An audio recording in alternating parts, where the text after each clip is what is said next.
Hi, everyone. Thanks for joining us for this fireside chat. My name is Matt Johnson. I am the founder of the Apollo Inu token, and that's a community-run DAO token that basically funds creators in their dreams. And we thought, what better way to kick this off by talking to one of my favorite creators, Andres, otherwise known as Papa B from the AB family. Really appreciate you joining us today, Andres. Thank you so much. It's so good to be here.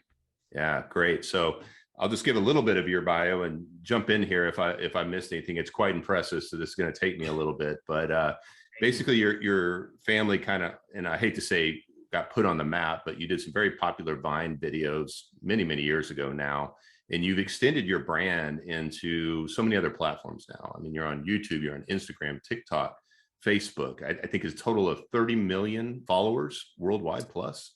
Yeah, it's about that right now, and it just keeps growing. So it's nice to see that we're able to spread positivity and laughter to so many people. That's incredible.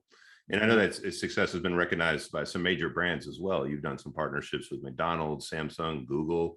So it's not like you're thinking within this box of we live in social media and that's where we produce content for. You're thinking a lot bigger about your brand and going into lots of different areas. Like yeah, and I think that keeping our content family friendly and more for a general audience has really helped us as well from that side to work with some amazing brands. So that's always a positive for us.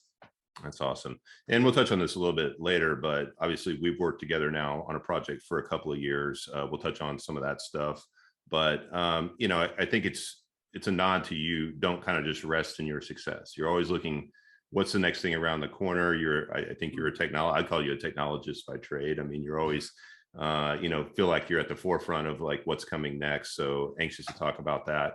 And more importantly, I hope you offer some inspiration to up and coming creators. Obviously, our brand is very much about giving back and inspiring. I know that's what your brand stands for as well.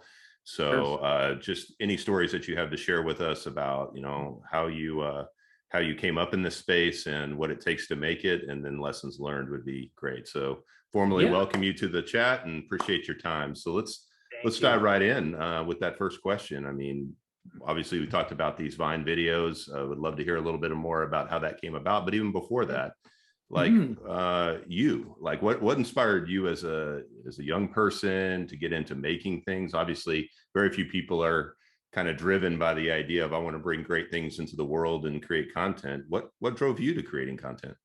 Yeah, I think it was just spending more time together with family. In the beginning, I mean, we've always created content. We were always making funny little family videos for ourselves, and we had like, you know, little YouTube channels when we kind of first started out. But we literally I stumbled across Vine when it first came out. I got, you know, an iPhone, my first iPhone at the time, and downloaded Vine and was really intrigued with the 6-second nature of storytelling. And I found it, yeah, I love the challenge to be able to tell a story in 6 seconds. So, you know, we stumbled across it, started making some content with Gabby and Roberto and just kind of goofing around. And it's sort of, you know, we found that other people were enjoying it as much as we were. So we're like, you know what, let's do that again.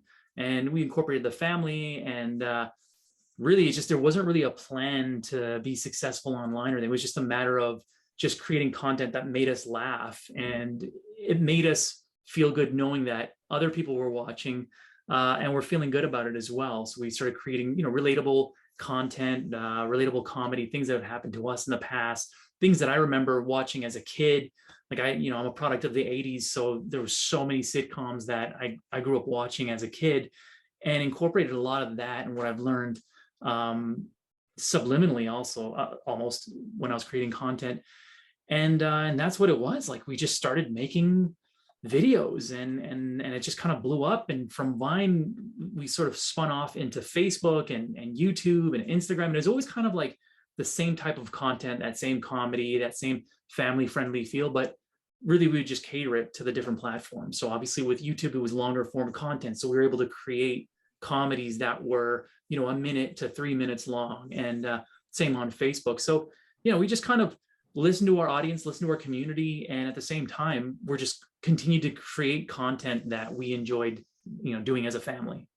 I love that. I mean, the genesis being like, it's something true to us. Like it's something that you cared about, you grew up watching, that touched you in a way. You weren't Mhm. trying to force something. You weren't trying to create something that you weren't to just capitalize on a new platform. It was more about like an expression of who you were as people, which Yeah. is amazing. Yeah. Yeah, I mean, for us, it's, doing what you love, and make a living from it, and spend as much time as you can with your family doing it. Mm, It's the way we've always seen it. Yeah, we've never wanted to create something that made us uncomfortable just for views, or just to get mhm. out there. It was something that we wanted to either make someone laugh, or educate someone on a topic or on a situation. So Love it. That's amazing. So obviously, after the initial success, there had to be this moment where you guys step back and says, like, "This is crazy. I can't believe how fast this is moving." And obviously, there had to have been challenges or pitfalls along the way that you just said, like, "Should we continue doing this? right. What does this evolve into? How will this affect the family?" I mean, what are some of those challenges that you faced as you were deciding Yeah. whether we scale from funny Vine videos into something bigger as a brand? Yeah, I mean, the kids were really young when we started. I think Gabby was 9 or 10, and Roberta was 11. Mm, And so for us, privacy was really important. So in the early sort of years of creating content, we were known as the AB family: Papa B, Mama B, Miss Monkey or Miss B, Mr. B, Mr. Monkey. Like, we all had names, and we were very private about where we were from. And so that was very important. That anonymity was really important for us, and it was also very good for people all over the world to relate, because they didn't know exactly where we were from. So we kind of felt like, you know, a lot of the community would feel like we're part of their family and their country. And that's why our comedy was always very simple and straightforward, not too much dialogue, so that, it was funny on the other side of the planet as well. So, but yeah, for us, privacy, anonymity was very, very important. It still is. We're still very private about it. And it's very important to make sure to respect, what the kids are doing, what the kids are creating, because we want them to be proud of what they created and what they've done as kids. And at the same time, we also respect their time. So we've always kept it super simple when it came to filming. Obviously, we only created content that the family wanted to make, but when we were actually creating the content, I would have everything set up, and we wouldn't spend more than maybe an hour, hour and a half a week making videos, especially on Vine, because there were 6 seconds. It was, so much quicker to just get laughs and to create right. content together. So that was Yeah, nice. and I can attest to this because there's been a few calls that we have been on where we've been testing a game or playing through some stuff, and it's been like, well, yeah, now we're done with that, and it's homework, and it's things like that. So it seems like you guys have always done a good balance of making sure their priorities were set, which is amazing.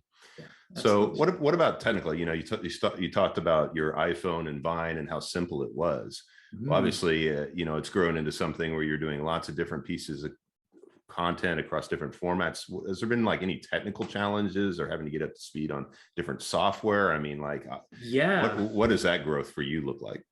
Yeah. For us, it's always been trying to keep everything simple as much as Mm, possible, not to overcomplicate the production, not to overcomplicate editing.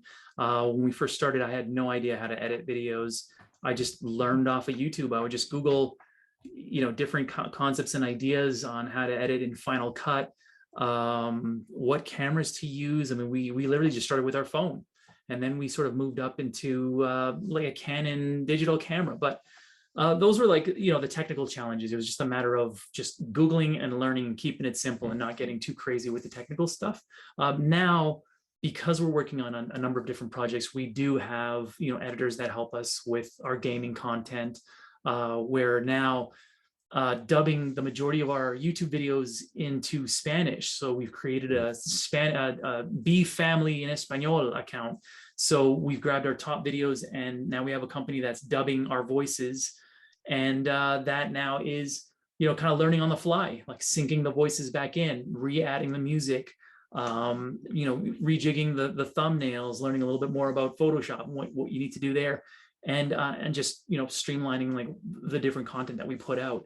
So we're not creating brand new content for the Spanish channel. We're just repurposing a lot of Right. our hits for the Spanish audience and Latin American audience. So that's what It- we're kind of planning out now with our content: is what can we do with the content that we've already created, because we've been doing this for almost 10 years. So we have a wealth of entertainment that we've created for the world. Well, what can we do now, and how do we expand it to larger audiences? So we got inspired from Mr. Beast when he started launching his Portuguese, like his Brazilian channels and his Spanish channels. That's where we're going now with a lot of our content, with with the addition of us continuing to make content for our main channels. Yeah, it's really smart when you talk about how universal and approachable your content is. I mean, it never really has a shelf life as new people are coming into different channels and different parts of your ecosystem. It's like, wow, this is new for them, and making it accessible is an incredible approach. Yeah. So what other ways do you feel like the landscape is changing in video content creation? Obviously that's become a big thing, and there's lots of up and coming people that are aspiring to be, content creators, influencers, things like that.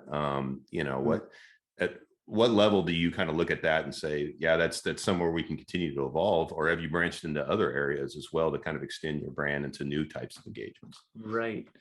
So I just see where it really depends on what the big platform is now. That really depends on what content is being created. And obviously now TikTok is the biggest, from what we see, the biggest platform when it comes to creators growing on a platform. The fastest way to grow right now is on TikTok.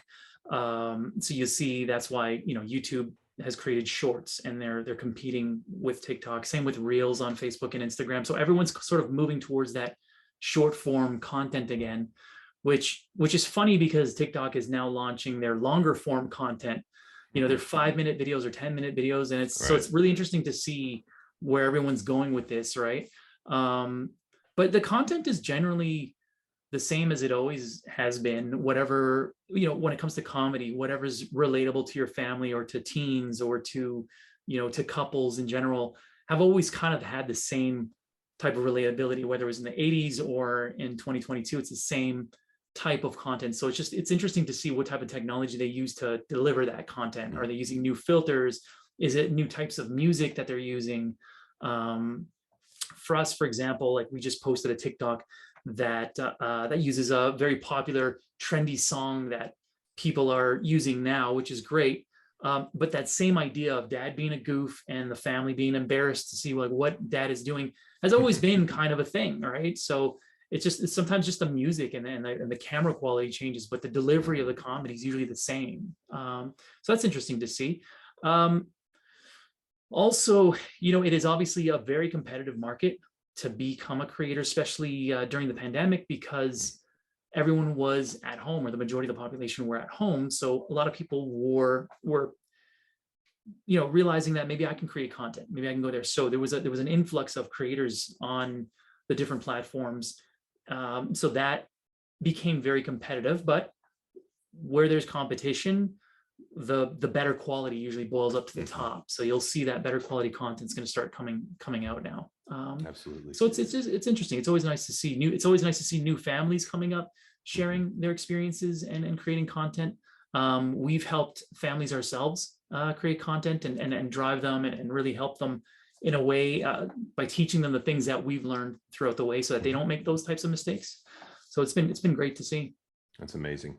Yeah, and I know how we got to know each other. Obviously, our company helped you in the design and development of some games. So I know one way you've kind of extended your interest in brands, and I know Mr. B is a pretty top competitive gamer as well. So it's very much his interest area. But you came to me years ago and said, I don't want to come into this space shy. I want to do a real-time multiplayer battle royale style game centered around our brand and our give back to our community and the people that we love playing with. And it was an amazing journey. It was a really cool journey. Yeah. So maybe you could talk a little bit about that, and and then we can like dovetail that into where crypto and NFTs and pieces of tech like that up and coming might fit into there.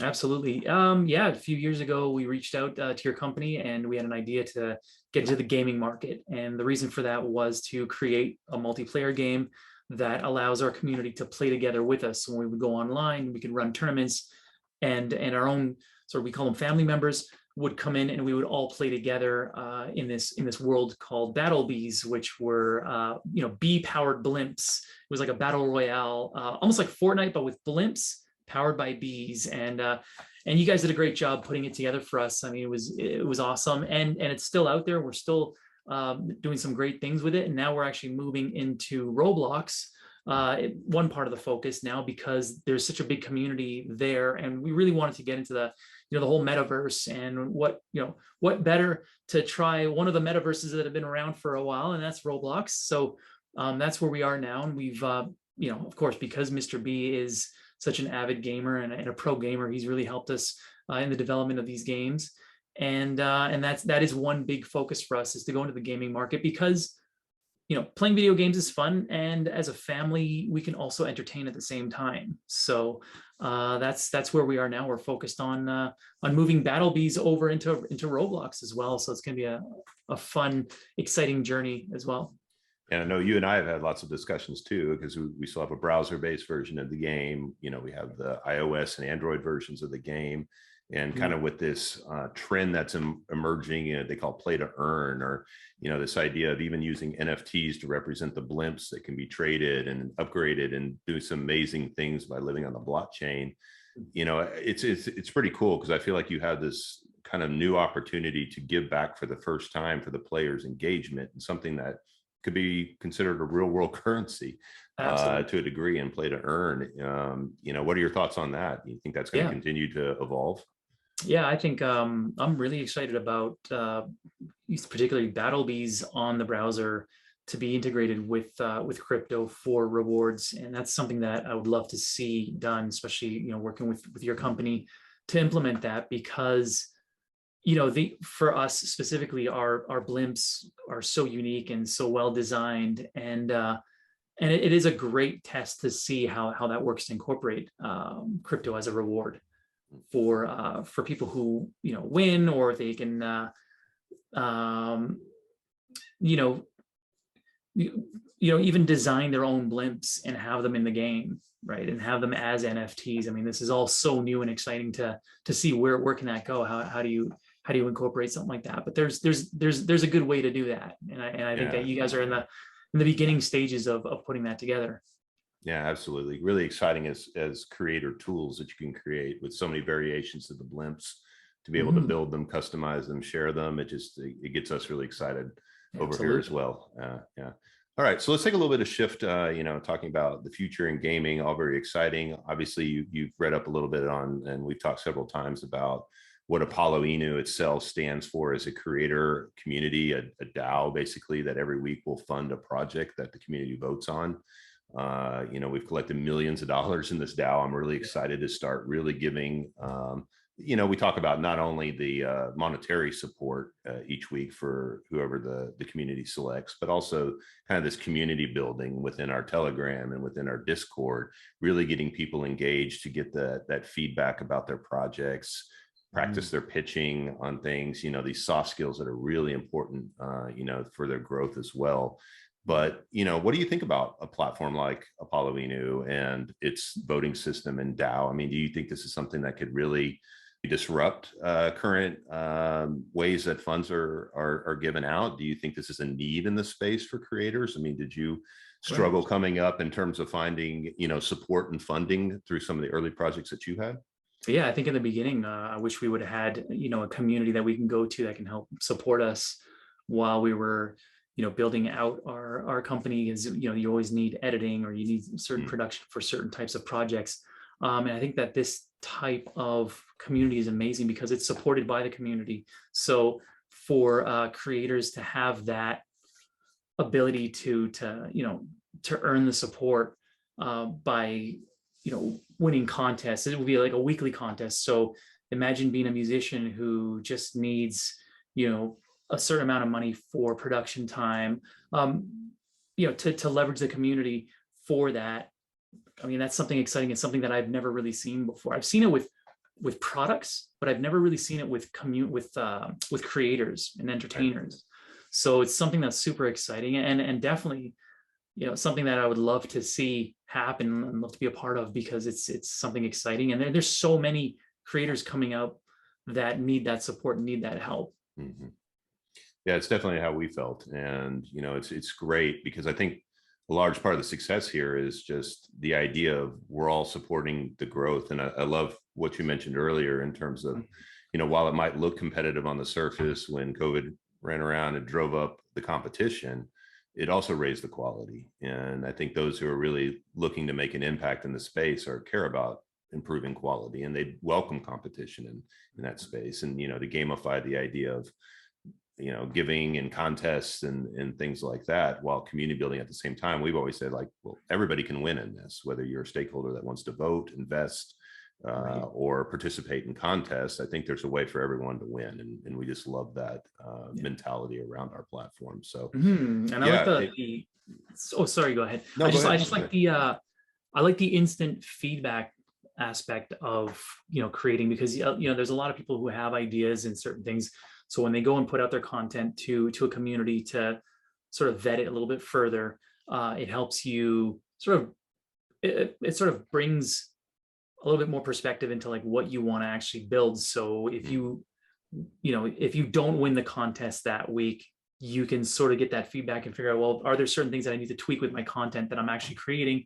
And then you can go back in the next week and see if that worked. So it kind of helps you out, instead of, you know, going and taking out a loan or doing something and then just putting it out there and then figuring out from the community, you know, that it didn't work out and now you spent all this money. It's better to sometimes, you know, get a community to help you out with that. So that's an excellent point. Yeah, and at the core of all this really is just you know, how do we give back and do right? And I know that's big for you and your family and your brand as well, in terms of supporting great causes. Can you tell us a little bit about any of the impactful initiatives that you guys have undertaken over the years in terms of give back and support? We'd love to hear more about that. Oh, absolutely. We were part of Creators for Change on YouTube. So we, Mama B actually spent a lot of time meeting with Syrian refugees, and she's been in Jordan and she's been in Bangladesh. She helped build schools in certain parts of the world. It's just to give back, and just to give back our time, use our platform for good, and to bring, you know, bring that positive message to help children and to help families in need. So whenever we got a chance to do that, we would go and we would support. So there was a lot, you know, pre-pandemic, there was a lot of traveling and going around the world to tell stories and to teach, you know, people about, you know, what else is needed in this world. And so we look forward to doing more of that now that, you know, travel has opened up. So we look forward to the next couple of years of just, you know, telling the same stories and helping out as much as we can. It's amazing. It's inspirational to us all. You know, I think that's it's a major thing that you guys do, and I love that you're just not caught up in all your success, that you forget about, you know, the important part and the other people that are struggling in this world that need all of our support. Appreciate it. Thank you. So okay, so let's we're getting towards the end here of the chat, but I just kind of always like people to kind of take a look back. What knowledge would you impart on your past self? If you could look back 20 years, I don't know, go as far back as you like, but there's obviously some important tidbits of knowledge that you've gained over the years through your experience that you might want to look back and give to your early self and say, hey, Andres, watch out for this, or keep doing that. What do you think that is? Yeah, I think is it, you know, just spend a lot of time finding things that you enjoy doing, and really just find a way to turn that into a career or a means of you know, a means of making that what you want to do. Life is too short to be working somewhere that, you know, you really don't want to be. How do I say that? Like, everybody has a certain talent. Everybody has something that they want to do, whether it's musical or whether it's to become a creator or it's a business opportunity or a business idea. Don't ignore those talents and see if there's a way you can cultivate those talents and grow them somehow, and leverage your community and go out there and ask questions. Don't be afraid to show off your talents and to see what you could potentially share with the world. It's something that, you know, early on, a lot of creators or a lot of people actually are too afraid because they're scared of what people are going to say or what people are going to think online. And it's just something that you don't really have to worry about too much. I mean, always listen to feedback, but don't be afraid to take a risk and to showcase your talent and to, you know, see what happens, because it's something that we did. We ended up taking that risk when we started, being a goofy, funny family. And if we didn't do that, we didn't take that risk, then we would have never have been able to achieve what we have, which is you spread love and laughter together as a family. So I think that that's, you know, kind of hard to sort of explain too much, but that's something that I would have done a little bit more when I was younger. Don't be too afraid to just take risks. That's incredible advice. And man, I really thank you for taking the time and kind of telling us about your journey and your story. My hope is that inspires other creators as we start up these contests. And you know, there's a lot of people sitting, you know, in front of their computers right now. They're just trying to gain that brave nature that you're talking about to put their first work out there, and definitely encourage them to do that. But man, I look forward to working with you further in this space. It's been an amazing journey so far, and really appreciate your time today to talk with us and to inspire the next group coming up. Yeah, it's been awesome. Thank you for everything. I really appreciate everything you've done for our family as well, Matt. Thank you so much. Of course, man. We appreciate it, and take care, everyone. Thank you very much. Awesome. Thank you.